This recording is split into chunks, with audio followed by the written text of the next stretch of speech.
nga xamante ne lii imam moom mooy li domine actualité bi surtout bésu tey bi muy la mise en accusation du président Macky Sall l'Assemblée nationale passe à la vitesse supérieure je pense que ni ki nga xamante ne moom moo di Ayib Daffé xamle na ko ni tey mise en accusation ci haute cour de justice pour haute trahison loolu nekkatul lu ñuy laam-laame tey jii la ko xamle. Ah man de information je crois que ce matin nag j'étais tellement pris dans des dossiers ba jotuma sax xool donc information bi sax dafa ma échappé. Ah bon donc ben léegi est-ce qu'on en sait un peu plus wala dañu poser déjà mise en accusation bi à l'Assemblée nationale wala dañ koy waaj a poser dañu ficeler dossier bi ba pare wala. non dañ koy lu ci mënti am mooy dañ koy poser bu ñu ko posé wul tey également bu ci xajul dañ koy poser donc ce qui veut dire que de manière officielle Ayib Daffé moom xam nga ne c'est la voix au niveau du parlement de Pastef. donc bu ko waxee avec autant d'assurance aussi. que ne lépp li nga xamante ne war na cee nekk procédure yëpp dinañ ko respecter. pour ñu mën a entendre le président au niveau de la haute cour de justice ci ni mu ko waxee dinañ ko def nee nag du am yàqamti du am tës mais dinañ teg lépp ci yoon comme ça ñu mën ko àttee ci au niveau de la haute cour de justice. te nee nañu pour lan quel est l'objet nee nañ. waxaguñu objet bi nag ba tey. haute trahison. Bon haute trahison la certainement parce que haute trahison la maintenant la moo wund haute trahison bi. est-ce que c'est à la suite des manifestations entre 2024 wala 2023 ou bien est-ce que li nga xamante ne moom mooy kii directeur général u CDC Fadilou Keita waxoon na ni dossier ArcelorMittal bi c'est un dossier assez compromettant pour lui c'est de la haute trahison dinañ si basé wu est-ce que ci foofu la ñuy basé wu ou bien est-ce que feneen la ou bien est-ce que leneen la je pense que ces informations là nous manquent pour le moment. Mais la mise en accusation quand même est évidente. Ben man de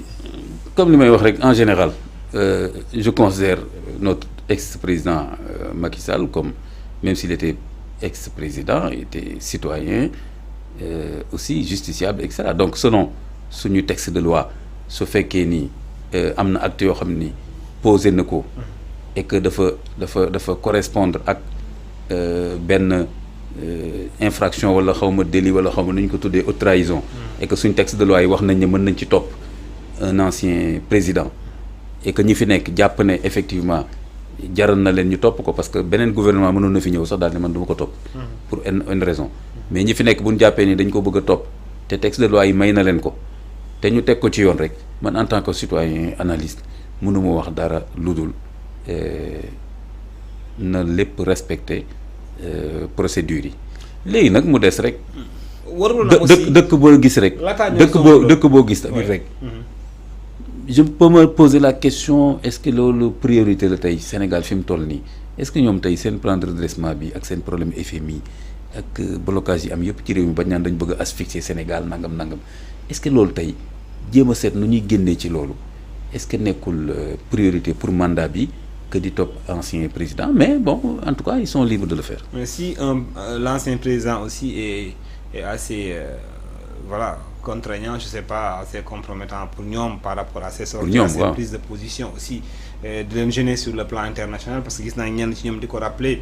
Bassirou Diomaye Faye dem na France Macky Sall dem France fekk ko fa mu dem États-Unis keroog non mais attends Ibrahima fekk ko fa mu dem fekk ko fa donc selon les interprétations ak ñoom li ñuy waxee donc aussi est-ce que amul voilà ensuite que il y a eu une attaque frontale bi nga xamante aussi l'ancien président Sall def na ko muy bi mu commencé di laaj des rapports par rapport à sa gestion puisque moom la ñu takkal aussi donc est-ce que tamit au-delà de questions économiques Macky Sall n'est pas quand même voilà le combat contre Macky Sall n'est pas politique par ce moment ak tamit probablement le deal du Cap Manuel ak le protocole de Cap Manuel oui en tout cas voilà le chef de cabinet bu président bi ñu limogé génn na am lu mu ci wax daal ne je ne peux pas rentrer dans les détails donc waxtaan nañ ñoom seen biir reerandoor nañ de pare ba noppi bon et il y a beaucoup de gens en tout cas je pense que même des gens qui étaient dans APR ak et cetera qui ont insinué wala en tout cas wane daal ni Macky Sall deal na ak ñii am na yu mu leen yombalal. même ci campagne bi donc l'ancien conseiller de Macky Sall. wax fi sax yoo xam ni voilà. oui wax fi ay oto yu ñu àll Pastef mu campagne et tout. bon wax na fi yooyu yëpp. am na ñu fi wax tamit oui donc voilà moo tax jàppale wala Amadou Ba et cetera. Moi j'ai entendu même des gens dire carrément que oui Macky Sall sax joxe na ay financement en tout cas à certains des gens qui sont aujourd'hui au pouvoir bi ñu génnee prison et cetera. xam nga yooyu yëpp am na ci kon nag léegi bon léegi par contre Macky Sall dafa fekk ci fi bon moi je trouve que loolu vraiment bon peut-être agenda yu tombé la rek ala kulli xaal même bu ñu fa dajee moi j'aurais pu critiquer attitude Macky Sall wala waxam su fekkee ni dañ faa daje Macky Sall dafa nekk tey ci ay dossiers internationaux yoo xam ne day tukki donc bu fekkoon dañ faa daje mu wax dara ci ñoom wala wax dara critiquer seen gestion là j'aurais compris que mën na am mais dégguñ ko ba tey mu wax dara ci seen gestion wala critiquer leen par contre ñoom wax nañ lu bari ci moom je veux dire le pouvoir actuel wax nañ lu bari ci moom ba rapport bu mujj bi nga xam ni ñu ngi wane ni dette cachée yooyu yëpp régime am la je trouve quand même normal que Macky Sall après avoir publié un livre blanc avec APR et après que ñoom tamit ñu envoyé un dossier FMI et que affaire bi di continuer ba tey gàllagoose je trouve normal que président bu ñuy accuser tout le temps noonu te muy dox ay soxlaam que mu ne leen léegi man yónnee leen ma documents yi nga xam ni moo may incriminé donc foofu gisuma fa benn problème bu mu am ak ñoom directement au niveau de leur pouvoir léegi nag est-ce que ñoom dañ ko bëgg a poursuivre parce que tout simplement dañu am ay documents yu costaud yu robuste yu wane ni que y avait des problèmes dans sa gestion yu laaj haute cour de justice c'est une question est-ce que dañ ko bëgg a poursuivre bu nekk nii parce que dañu bëgg a faj mer wala dafa leen xaw a tànqal actuellement sur le plan international c'est une autre chose. am na ñu ne aussi le président Macky Sall a deux agendas benn bi moom mooy jiite une grande institution sur le plan international bu ko mënta am mu ñëwaat Sénégal briguer waat beneen mandat l'un dans l'autre parce que bu fekkente ne première option bi la gis nañu dignitaire on n'a pas entendu la voix officielle du gouvernement du Sénégal mais quand même beaucoup de dignitaires de l'actuel régime quand même nee nañu ñoom ils ne soutiendront jamais Macky Sall jëm ci poste secrétaire général Nations Unies bi ci des mooy beneen option bi ci des mooy que ni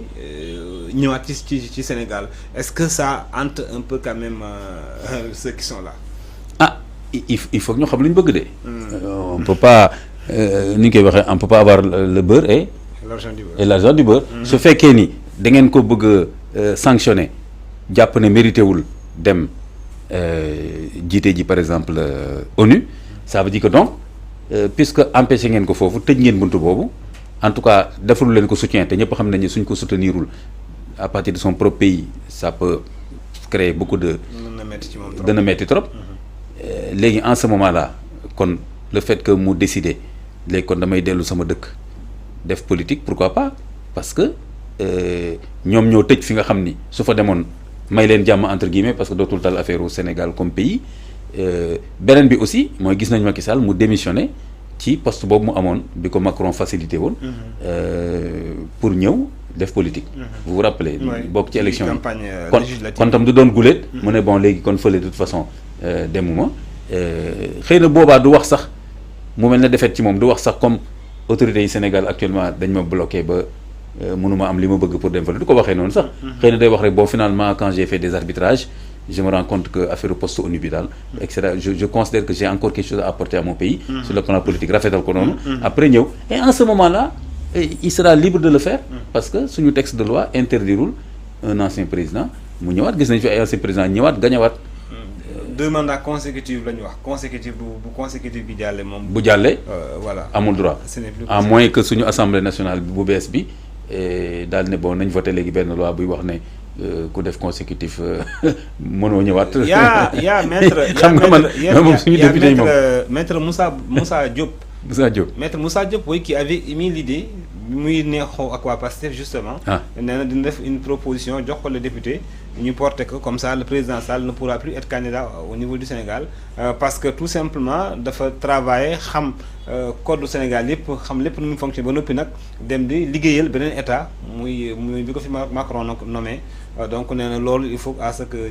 ñu régler ko dès à présent je sais pas nag est-ce que l'idée va émerger loolu de ba dugg ci loolu man de gis waaw man de Ibrahima man je pense que gis nga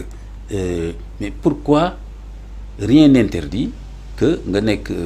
président nga nekk ancien président il ne travaillait pas pour un autre État il travaillait pour une coopération multilatérale de Paris sur les questions climatiques. Oui. Hein? Oui. Alors et d'ailleurs Tata Mimi Touré maa ngi doon souligner foofu incohérence am parce que bi loolu amee dafa ni Macky Sall est plus utile en Afrique que nekkaat foofu di liggéeyal Macron. léegi Macky Sall démissionné ci loolu après ñu nommé ko kii yaa ngi rappelé wu. gouvernance bonne gouvernance de kii. du Soudanais là. nga xam ni c'est africain. ñu ne am fa place. la même Mimi Touré la même Mimi Touré ne am fa place ma ne waa kon léegi fu mu am place puisque dañu waxoon ni waratul ko ne di liggéeyal tubaab yi. et Dieu sait que loolu du liggéeyal tubaab yi ah xoolal soyons sérieux Mimi Touré liggéey na fi ci ay yoo xam ne ah. institution internationale lañ. mais écoute au niveau tubaab yi ko moom donc je crois que seen affaire faj mer bi c'est coup de colère là nañ def lu leen neex mais ñun en tant que analyste société civile il faut que ñun ñu garder suñu sang-froid pour di xool vraiment classe politique seen élément de langage ak seen xeexante bi seen biir bañ ñu yóbbaale. et que maintenant aussi man je les appelle la classe politique je les appelle à de l'élégance politique. ñun nee nag gentleman dégg nga politique warul jar yenn yi suñu texte de loi terewul dara ci wàll boobu su fekkee léegi dañu bëgg gën a encadrer. affaire boobu ñu def ko mais alaa kulli xaal pour man attaquer benn jëmm nii rek ba tax ngay def ay loi parce que am na benn jëmm loolu defoon nañ ko fi defaat ko fi Ablaye Wade loolu coûté na ko cher. ça n'a pas porté des fruits. waaw coûté na ko cher ñii itam suñu deful ndànk bëgg a jëm foofu mën na leen coûter cher la preuve je donne souvent l'exemple. L'institution judiciaire ni ñu koy tuddee encore kii fi président di siéger cour suprême xaw ma ne pas cour suprême. magistrature waaw.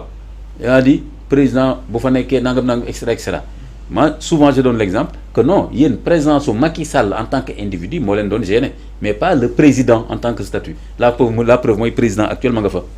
mais nee nañ magistrat yi ñoo ne bu mu dem. et après Macky Sall tam mën na am bu ñu laajoon magistrat yi ñu ne leen. d'accord ñu ne leen bu ñu dem kon dama bëgg a wax ni. je voudrais qu'on fasse Ibrahima de la grande politique. xoolal de la haute politique ma ne grande. de la haute politique.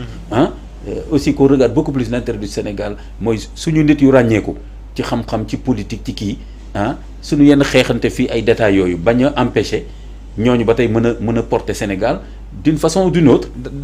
ci benn hauteur quoi. deux sous-questions balaa ñoo jàll ci balaa ñoo génn ci point bi est-ce que Macky Sall dérange